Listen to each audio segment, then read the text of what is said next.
Okay, friends, sorry, we're back. You know how it is with the technology, right? Let's keep on reading our book because we were in the middle of it.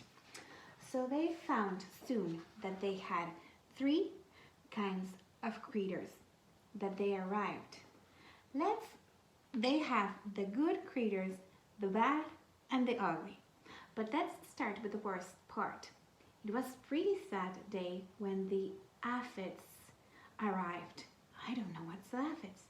There are some of more well-known villains in the garden world. In this world, they suck the life right out of the plants. But then the ladybug showed up to eat those pesky aphids for lunch. Thanks goodness, ladybugs are for sure a part of a hero camp, bravely protecting our plant friends from harm. So here is the ladybug saving the garden.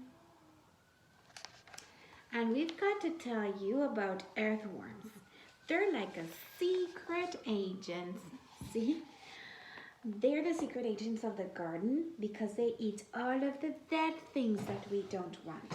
The old roots, the leaves, and they turn them into life for the soil. Every time we found one, we would all high five and celebrate. They aren't pretty, of course, but who cares? They're awesome and we love seeing them doing their hard work.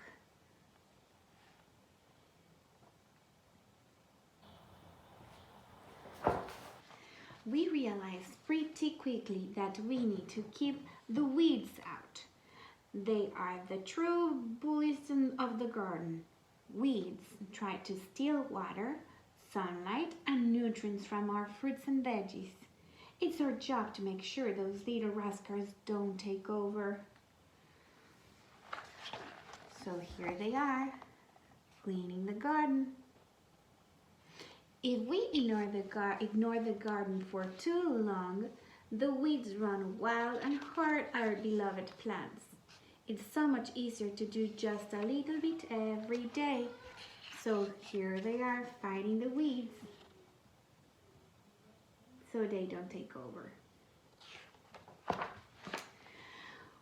We were officially gardeners and we had a real life garden to prove it. That garden became our pride and joy. Day in and day out, we tended to our plants, making sure they got plenty of sun and water. I would also be very proud with such a pretty garden, right? Every time a new plant sprouted up from the ground, our excitement grew right along with it. Ooh, I would be very excited. I'm proud. That's a pretty garden.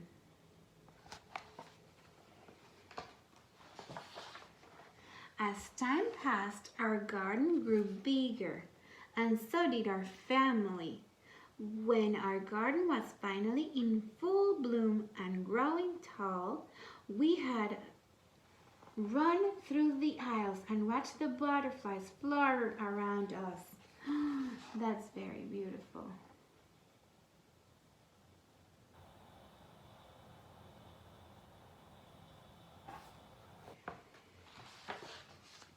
But one day, as we were mid-skip, we noticed some trespassers helping themselves too much. And by lunch, we mean half of the garden. Animals might look cute and innocent, but some have a sneaky side. They can wipe our garden into no time flat. So look at these animals. The goats and the rabbits. They ate everything in no time. And the chickens ate the vegetables, the goats ate mom's roses, and the bunnies weren't picky at all. They ate anything in sight, everything. Saying goodbye to that many happy plants was even harder than growing away our first dead fern. It was super hard and sad. We debated if we should just give up. Was it really worth it to start all over again? Then we remember one very important detail. We are the gardeners. It was a responsibility not only to grow this garden, but also to protect it. So we put out a little fence to keep the animals out and got to work rebuilding the garden so animals won't come in and eat everything again.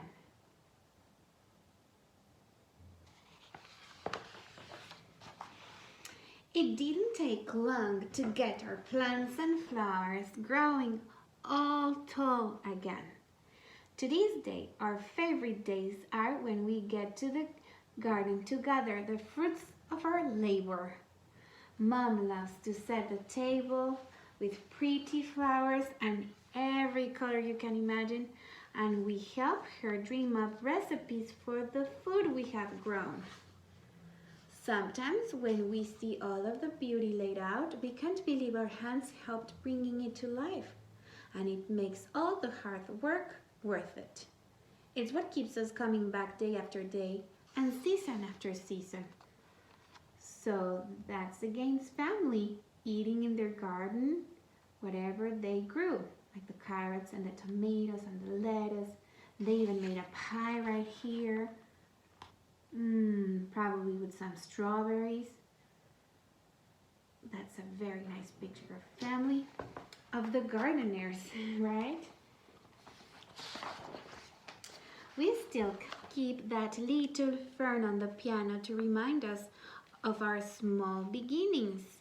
And every time we water it, we reminded not to give up when things don't work the first time.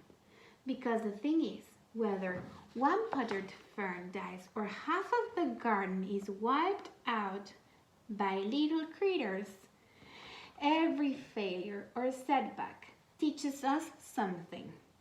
That says that every hard thing we choose to do makes us braver for the next time. So it doesn't matter if you fail once or twice, big or small failure, you're just becoming braver and braver for the next time. So there are so many lessons waiting to be learned and a whole world of gardening ready to bloom. We are the gardeners and you can be one too. Just like this family right here.